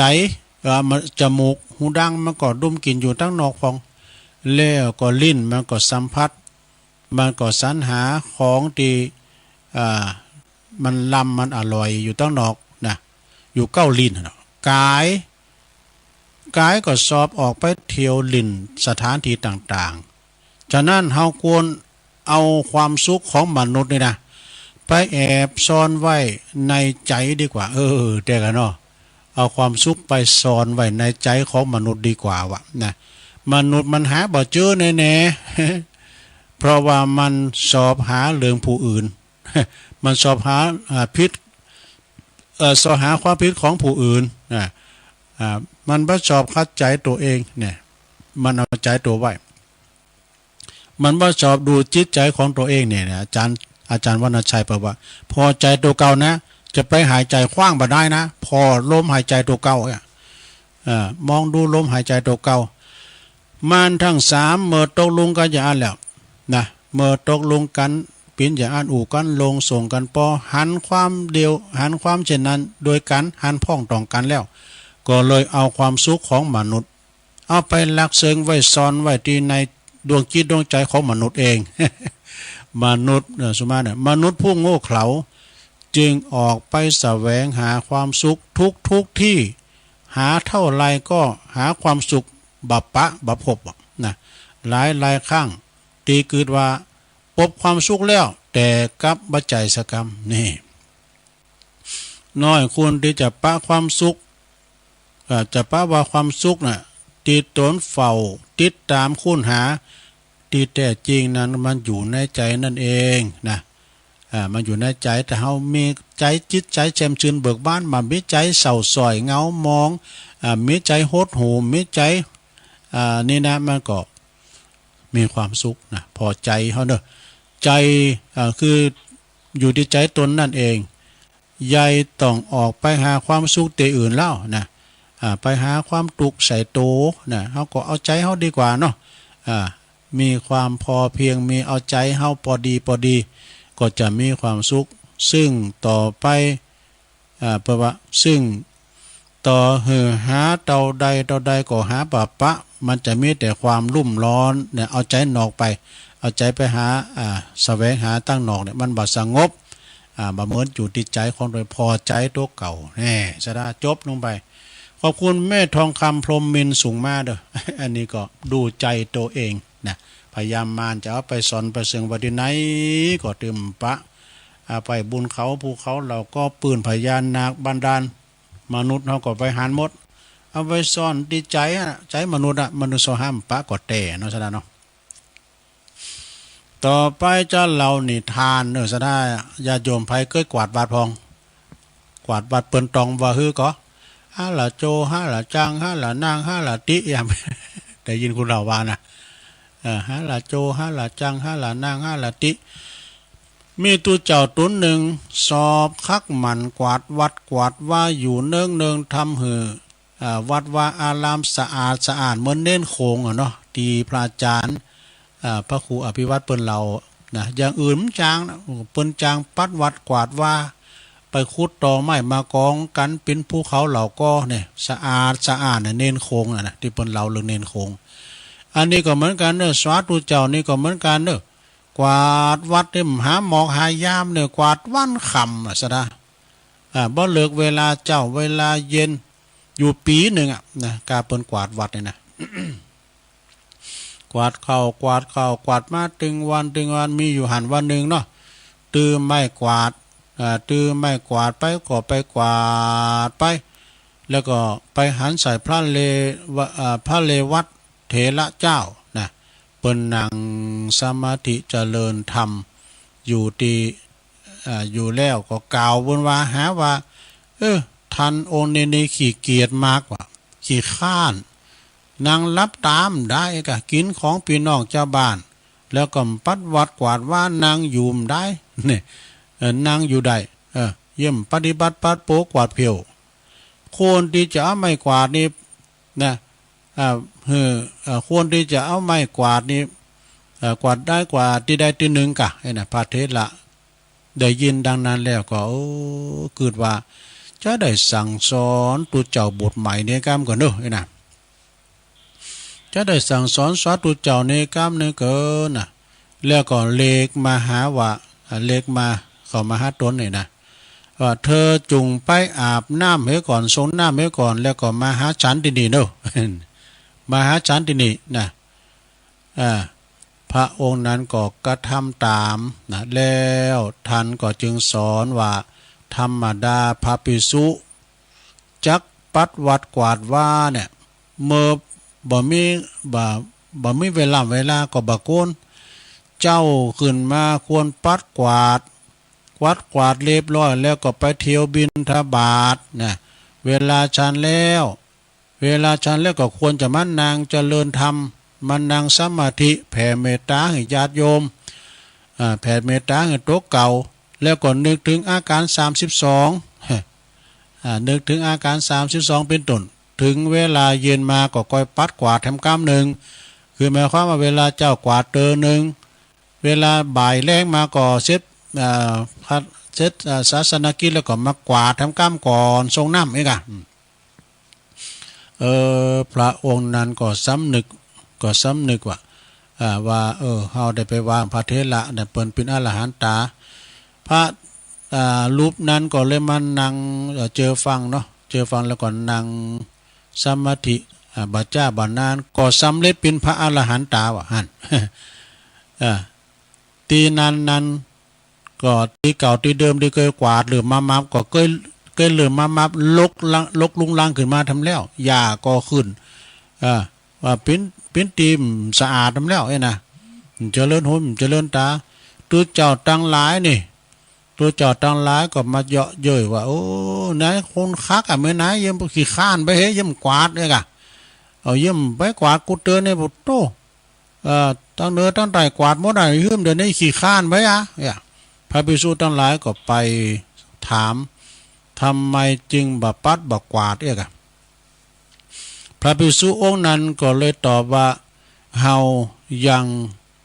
เมื่อเฮายังประมาทอยู่เฮาก็ปัดกวาดอยู่เดียบัดนี้เฮายังบ่ประมาทแล้วเฮาก็เริ่มได้กวาดนะพระภิกษุทั้งหลายก็เลยไปฟ้องต่อพระพุทธเจ้าแต่ว่าพระองค์เนี่ย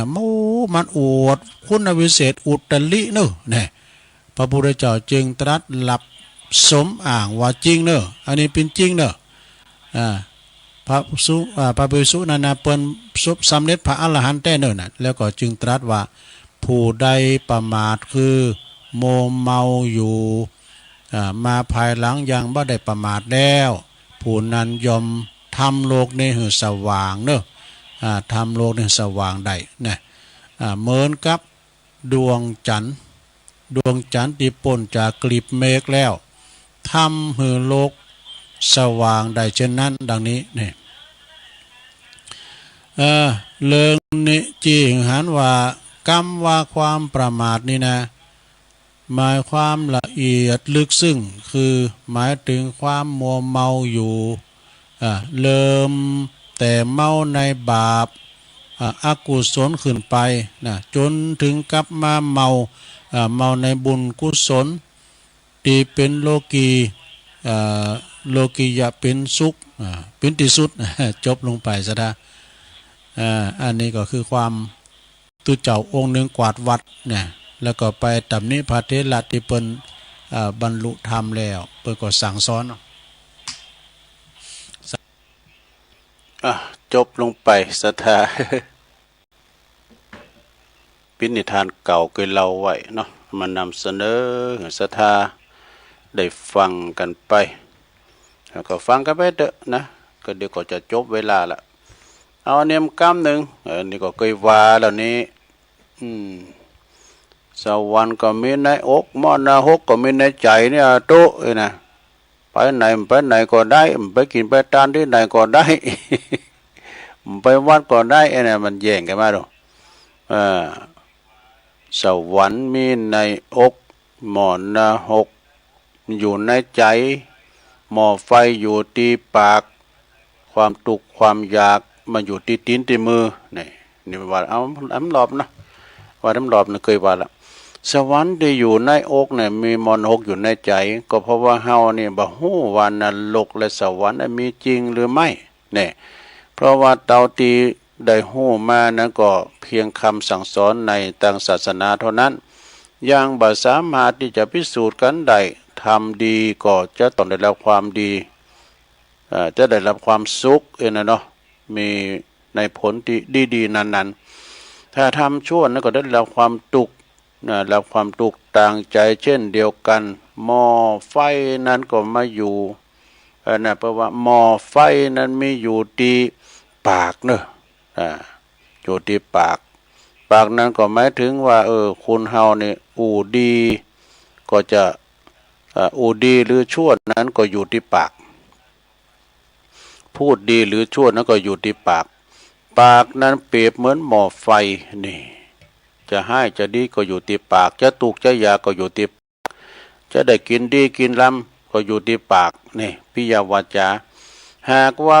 พล่อยก็จะได้รับความเดือดร้อนกับคำพูดนั้นนี่ความตุกอยากนั้นก็อยู่ที่มือที่เท้านะหากว่างอตีนงอมืองอเท้านะสมมติงอมืองอเท้าโดยที่บ่ทำงาน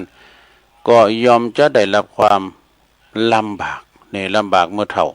หากว่ามีความขยันขันแข็งหมั่นเพียรเนี่ยก็จะทำให้ชีวิตนั้นมีแต่ความสุขบ่เดือดร้อนนั่นเองจบลงไปศรัทธาเป็นที่ดูเป็นหนังสืออันนี้นะศรัทธาญาติโยมของพระครูอำนวยกลำพัฒน์นี่เป็นหนังสืออันนี้เป็นหนังสือกำบักเก่าเราไว้แฮมบดหนึ่งเป็นว่าบ้านอยู่บ้านเปิ้นจะไปนิ่งดูได้ปั่นโง่ปั่นควายลูกเปิ้นลิ้นเอาง่ายๆได้ลงแน่ดูลุงมันโจปอสีดูเอาง่ายๆเนี่ยเปิ้นว่าอยู่บ้านท่านจะนิ่งดูได้นะปั่นโง่ปั่นควายลูกเปิ้นลิ้นแปลงถูกแปลงเต้นซีนสังเปิ้นเอกะหมายความว่าเมื่อว่าเฮาไปอาศัยอยู่กับบ้านคนอื่นก็อย่าไปเกียจข้านจะไปขี้ข้านรับเด็กลูกหลานนะเมื่อว่าตันมีการไม่งานสิ่งได้สิ่งหนึ่งก็รีบช่วยรีบทำเปิ้นเซ็ตจุนจัดก็บ่ต้องท่านได้บอกนะดังที่ล่างถอยก็ล่างไปเราได้ทำว่าหากินก็ทำไปไอ้น่ะเนาะโบโลบันโลตักน้ำหนึ่งเข้าเป่าไฟหรือว่าอยู่เฉยๆบ่หา ดิ้นมาปั่นหม้อมาปั่นโง่ปั่นควายหือลูกเปิ้นลิ้นนั่นก็ยังดีอยู่พี่น่ะนี่มาขี่ข้านมานั่งกินนอนกินเนื้อเปิดเนี่ยมาโตมาก่อมเดียนะเนี่ยแปลว่าอยู่บ้านท่านอย่านิ่งดูดายปั้นวัวปั้นควายให้ลูกท่านเล่น ก็เป็นการบักเก่าเราไว้ก็ยังใจได้อยู่ซะนะอยู่กับบ้านเปิ้นเมืองเปิ้นอยู่กับวัดว่าเปิ้นก็เหมือนกันนะถ้าไปอาศัยอยู่เปิ้นเราก็ต้องช่วยกันปฏิบัติปัดกวาดนะจะไปนางถาการอย่าหือเปิ้นวานเปิ้นใจอย่านอนถาไข่นี่อันนี้ก็ให้แบบเนี่ยอย่าไปนอนถาไข่นะน้องเด้อเพราะวันรับกลางวันผีปันป้อนเนี่ยวันเจ็ดตือกันนะ ความหมายเป็นก็อย่านิ่งนอนใจในงานที่กระทำอย่ามั่วรอหือคนอื่นเขามาจ้างวานนี่ไปทำงานโดยบ่ออกไปหางานนี่นะเมื่อว่าอยู่ดีกับทันนะเมื่ออยู่กับทันแล้วอย่าอยู่เฉยๆรอหือตันบอกถึงจะทำงานนี่นะอย่านอนอยู่กับบ้านโดยที่ว่าบ่ออกกำลังการทำงานบ้านเลยเดากับว่านอนรอความเจ็บไข้ได้พยาธิมาเยือนเป็นคำโบราณที่ท่านกล่าวไว้ว่าบดีทำเช่นนั้นเลยนี่จบลงไปศรัทธาญาติโยมทั้งหลายอันนี้ก็เป็นคำบาเก่าเนอะของอาจารย์พระครูอำนวยกับลำพัดมาเล่าสู่จูกันฟังเนาะตอนนี้ไปตุลุงก็จะขออนุญาตเด้อขออนุญาตประกาศข่าวสารงานบุญสักหน่อยช่วงเวลาที่เหลือนี่นะก่อนเนื่องโดยต่างคณะกรรมการสถานีนะเปิ่นเชิญชวนกันทุกท่านเปิ่นเรียกว่าแนวทางในการประชาสัมพันธ์ในการจัดรายการทุกช่วงเวลาเด้อกูช่วงเวลาเด้อนะแล้วคือขอนิมนต์แล้วก็ไปรวมงานโดยการทุกรูปจักจวนญาติโยมไปทุกคนนี่เนื่องโดยคณะกรรมการบริหารสถานีเครือข่ายคืนสีขาวเพื่อชาวประชาวัดบรรพตสถิตจังหวัดลำปางเด้อโดยดำเนินการจัดตั้งสถานีวิทยุคืน106.50ขึ้นณที่วัดบรรพตสถิตเด้อตำบลพระบาทอำเภอเมืองจังหวัดลำปาง ได้ทำการออกอากาศเปิดเผยแผ่ธรรมะข่าวสารงานบุญแก่ประชาชนตั้งแต่วันที่1ของเดือนมีนามากันเนาะพศ2569แต่ในเดือนมีนามาแล้วนะวันที่1นะได้เสริมโยงในเครือข่ายไปยังสถานีคืนต่างๆโทรภาคเหนือดูประกอบกับรับเชื่อมสัญญาณรายการธรรมะจากพระสงฆ์ครูบาอาจารย์เครือข่ายคืนสีขาวตลอดมาเด้อแล้วบัดนี้หันว่าเหมาะสมแก่การที่จะทำบุญเปิดสถานีอย่างเป็นทางการเปิดเป็นสถานีวิทยุเปิดงานเผยแผ่พระพุทธศาสนาเนาะสนับสนุนกิจการคณะสงฆ์นะแล้วก็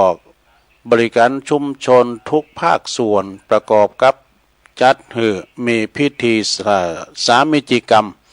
สุมากาลวะสะเก่าดำโหครูบาอาจารย์และก็พระนักเผยแผ่เนอะเครือข่ายคืนสีขาวทุกรูปตามกำหนดการดังต่อไปนี้วันที่25 เมษายน 2569เนอะตั้งแต่เวลา8 โมงปิ้นตุนไปนะ8 โมงเจ้าก็ประกอบพิธีสวดถอนตามโบราณประเพณีเวลา9 โมงครึ่ง 9 โมงครึ่งนั้นเวทีเสวนาธรรมผสมกับการสื่อสารเหล่าขานวิทยุท้องถิ่นนะเวลา10 โมงครึ่ง 10 โมง 30ก็พระสงฆ์เจริญพระพุทธมนต์สืบชะตาหลงแบบล้านนาโดยนรงค์เด้อรับขวัญวันปีใหม่เมืองนะ แล้วก็เวลา11 โมงเช้าเก่านั้นก็ประกอบพิธีเปิดป่ายสถานีวัดบรรพตสถิตเนอะเวลา11 โมงครึ่งถึงเช้า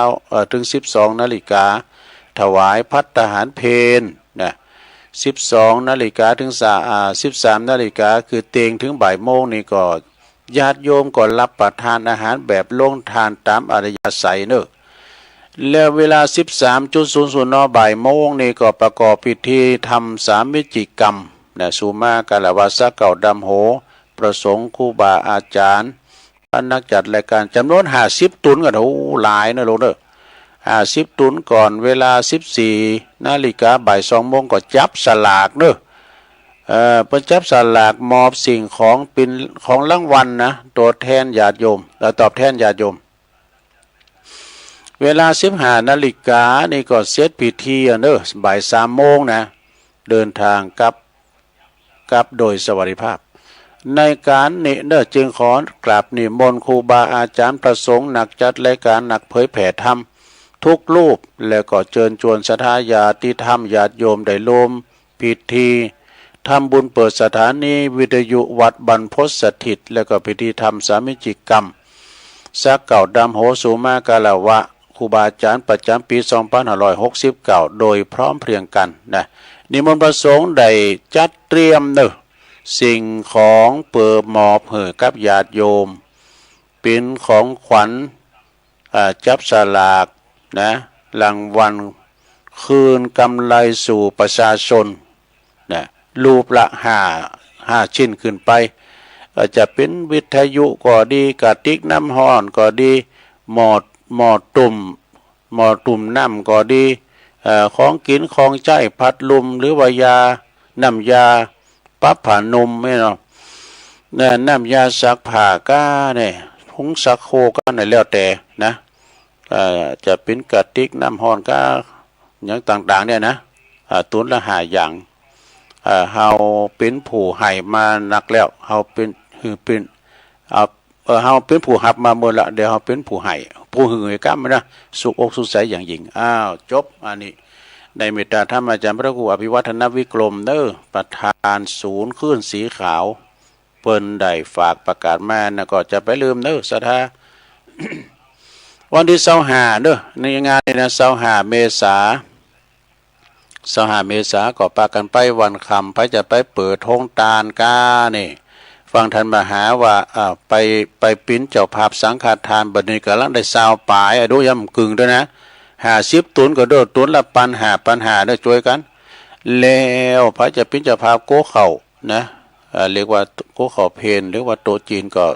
โกละปันนะไปติดต่อสอบถามที่อาจารย์มหาสมชาติแล้วก็พระจะปิ้นเจ้าภาพลงทานก็นะหรือว่าจะไปบริจาคหน้างานบุญใดตลอดเวลาเนอะไปตีหน้างานบุญเลยนะแล้วก็ทำงานหนึ่งเนอะศรัทธาอันนี้ก็วันที่21นี่ก็เพิ่นจะมีงานเมษาเนอะ21 เมษายนนะที่วัดฝายหินวัดที่ตักแห่งสถานีวิทยุเฮานี่นะในเมตตาธรรมอาจารย์พระครูสมุวิสุวัฒน์วรกิจโจเพิ่นจะมีงานประเพณี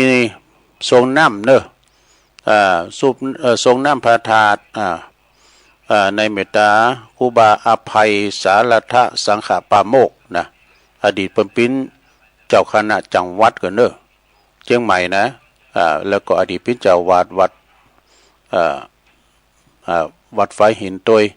ในวันที่21เนอะศรัทธาไปรวมกินรวมทานกันเนอะเฮาก็ได้ฟังวิทยุเปิ้นถึงวันองค์ขลงในเมืองนี่นะอาจารย์พระครูสมุวิศวัฒน์เนี่ยปินรับปินนอนเด้อคอยที่จะเสริมสัญญาณเนาะเปิ้นนั้นมีใจหักแต่เปิ้นบ่ออกรายการนะแต่ว่าเปิ้นเบื้องหลังในความสำเร็จของพระสงฆ์ทุกรูปนะเวลาว่าเปิ้นมีการไม่งานอย่างวัดบรรพตเนี่ยเปิ้นก็จะเหือนตุปีหนุ่มเขาตุปีโยเขาตุปีตะวันน้องเนนเขาปีนั้นถิ่นเขาปีนั้นด่าเขาเนี่ยนะเปิ้นก็นำทีมไปถ่ายทอถึงสถานได้พอได้ฟังถึงเสียงถึงภาพนะนี่ก็เมตตาธรรมอาจารย์พระครูสมุวิสุวัฒน์วรกิจโจเนอะทำงานหนึ่งก็ปุ้นเมืองฝางบนนี่นะพิธีบรรจุพระบรมสารีริกธาตุ แล้วก็วัตถุมงคลเจดีย์เกศแก้วจุฬามณีจำลองเด้อก็จะมีขึ้นในวันที่10 เมษายน 2569 เวลา9:30 เป็นต้นไปณที่วัดโสพระนารามหรือว่าวัดห้วยงูในตำบลสันทรายอำเภอฝางเด้อก็ขอเชิญชวนศรัทธาญาติโยมทั้งหลายได้เมตตาบารมีธรรมหลวงพ่อพระครูสุจิตานุรักษ์หลวงพ่อใหญ่เจ้าคณะอำเภอฝางก็เป็นเก้าเป็นกันนะพร้อมด้วยคณะสงฆ์เนาะแล้วก็เมตตาธรรมอาจารย์ท่านพระครูศรีรัตนคุณเจ้าอาวาสวัดโสพนารามแล้วก็จะมีคณะครูบาอาจารย์ในคืนสีขาวไปแถมเนาะตั้งหลวงปู่ด้อยเขาก้านี่เมตตาธรรมอาจารย์พระครูอภิวัฒนวิกรมเขาก้าเนี่ยนะเพิ่นก็ถ้าจะไปอยู่แล้วก็งานผู้ในความอุปถัมภ์ของคณะศิษยานุศิษย์หลวงปู่ทองสิริมังคโลนะโดยเมตตาบารมีธรรมพระเดชพระคุณพระศรีศิลปัจจารย์ไกนะแล้วก็คุณแม่จันฟองกิ่วแก้วคุณเชิดพงษ์กิ่วแก้วพร้อมกับลูกหลานและก็คณะศรัทธาวัดห้วยงูในเด้อทุกหลังคาเฮินนะก็ปากันไปหลายๆตั้งวัดห้วยงูในเปิ้นมีแมกไม้โตวัดเปิ้นหุมเย็นเปิ้นมีเก้าไม้เก้าตอกโตเป็นลมณียสถานก็แปลงไว้เนาะสำหรับพระธาตุเปิ้นแปลงโอบองค์เก่าเนาะซะนะศาลาน้อยเขาน่ะเปิ้นจางแปลง เดี๋ยวนี้ก็เกือบจะเสร็จแล้วผมจะตาธนาที่วัดวันที่ก็เลยไม่ได้บอกว่าเนี่ยค่ะวันที่10 เมษายนเนี่ยเวลา9:30เป็นต้นไป10 เมษายนนะก็ไผจะไปเปิดโรงทานก็ไผจะไปรวมบริจาคหน้างานก็หรือว่าจะไปหับสังฆะก็ติดต่อสอบถามกันได้เด้อที่วัดห้วยงูในวัดของโยมกนกพิชัยนาเขาเนาะ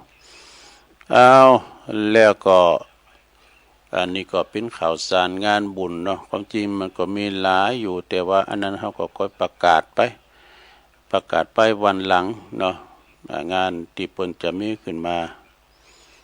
ศรัทธาญาติโยมได้ฟังกันขออนุโมทนาเนาะ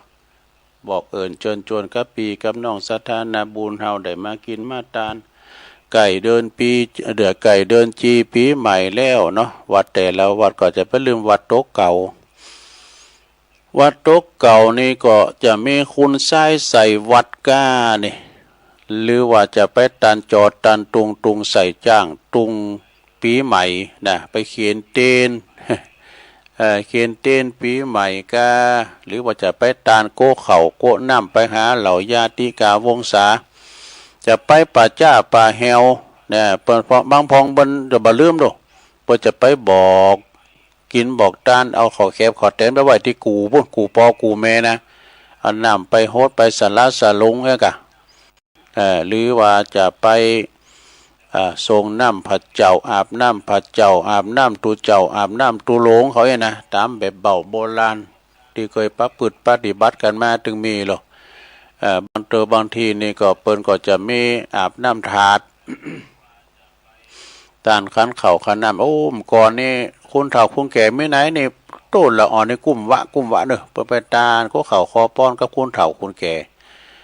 ฮดน้ำปีใหม่กันเวลาว่าเปิ้นจะไปตานที่หันที่นี่กูขอแค่เป๊ะเปิ้นตะไหวนะไปฮดเด้อเปิ้นก็ห้ามกันได้นะฮดดูก่อนนะเปิ้นฟังกรรมกันดู เดี๋ยวนี้มันด่าว่าละรู้ขนาดตัวเจ้าก็เป๊ะอยู่นะกันเอาละเด้อ เหมือนอาจารย์เน้นหลักวานน่ะเปิ้นว่าได้เหมือนได้แต่มันเป็นการที่ว่าแบบเบาโบราณก่อนนี่ป่นกันปิ้นตีเนอะเอาน้ำขอเจฮดกันก็มีนะแล้วเพิ่นจะวางกันเนอะมันโขนมันเกกันน่ะปืนหลอนน้ำเขากินกันดูเนี่ยมันเป็นจานโดสะได้ญาติโยมมันปิ้นกันเองนะปีในมีตื่นหนึ่งเอกะเพิ่นว่ากันน่ะแปลงเขาแคบสู่จูกันเป็นกลุ่มเป็นเฮิรนอ่ะ4-5เฮิรนก่อนหลังนึงเฮิรน4-5หลังก็จุ่มนึงเอกะเพิ่นแปลงเตาห้างดูขุดดินอันนี้นะแล้วก็แป้งเขาแคบเนี่ยผ่านั่นนี่ก็วับแล้วเปิ้นเอาไม้โหกนั่นเปิ้นแป้งอ่อนเอาสู้เข้าไปนี่ แล้วก็โยกขึ้นมาแล้วไปใส่เตียนข้าวใส่ข้าอ่ะปิ้นแถวแล้วเอาไปตากเนี่ยไอ้เฮาปิ้นละอ่อนเนี่ยมาถึงเขาลุกำเตอลุกกระถากินกับขอแคบลุยังก็ปิ้นล่ามมันน่ะปิ้นละอ่อนก่อนนะเด้ฉะนั้นก็เดินจีปีใหม่ก็ไก่มาเริ่มก่อนในบทโตการเดินจีปีใหม่ไม่นะฉะนั้นเปิ้นบ่คือขึ้นเก้าใหม่เด้อมันคือขึ้นเก้าใหม่นะมันจะเป็นอุบัติเหตุวะนะเดี๋ยวนี้กรรมนี่ลืมกันไปหมดละก้าเนาะสะเก่าดำโหกาเนี่ยแพทปืนกันกานี่แพทปืนกันกาแต่ก็ซุ่มไฟกองโหลมเดี๋ยวนี้เปิ้นมือเผาไปแล้วนี่ เอาไม้โหก็ใส่นะแตกโบ๊ะบะนะจักรานลงไปบนแล้วอันนี้เป็นแบบเบาโบราณเนาะศรัทธาญาติโยมพึ่งได้อนุรักษ์รักษาไว้เนื้อของเก่าของเดิมเฮามันจะหอมจะหายไปเนาะฉะนั้นพี่น้องศรัทธาญาติโยมเฮาก็กินต้านไปหูกินหูตานกันไปเวลาว่าเฮาตานแล้วเฮาก็โมนอกโมนใจไปตานโคข้าวโกน้ำก็ดีก็ขอต่างอกต่างใจนะทำบุญตักบาตรตอนเจ้าก้าเนี่ยนะเอาแล้วเนาะศรัทธาญาติโยมสมควรเวลาแล้วกันเนาะเดี๋ยวตุลุกก็จะได้จบรายการจะส่งงานตัดสัญญาณไปที่น้องเจเนาะน้องเจคุณคุมอยู่ตั้งปูนตั้งลุมบ่เปิ้นก็จะได้ตัดสัญญาณไปเปิ้นได้เอาเทียบหรือว่าเอาทุนอื่นเปิ้นก็จะออกรายการกันต่อไปตัวลุงอูมาวันนี้ก็ผิดพลาดประการใดก็สุมาอภัยแต่พองลินพองเนาะศรัทธาญาติโยมอย่างใดก็ตามก็ต้องขอบคุณเจ้าหน้าที่ดีเจทุกสถานีทุกคืนเนอะที่เปิ้นปินธุระภาระก็ป้องสัญญาณไปโชคดีไม่ใจเหมือนกันกูก็คนเนอจัตตาโลธรรมาวตันติอายุวันโนสุขังปะลา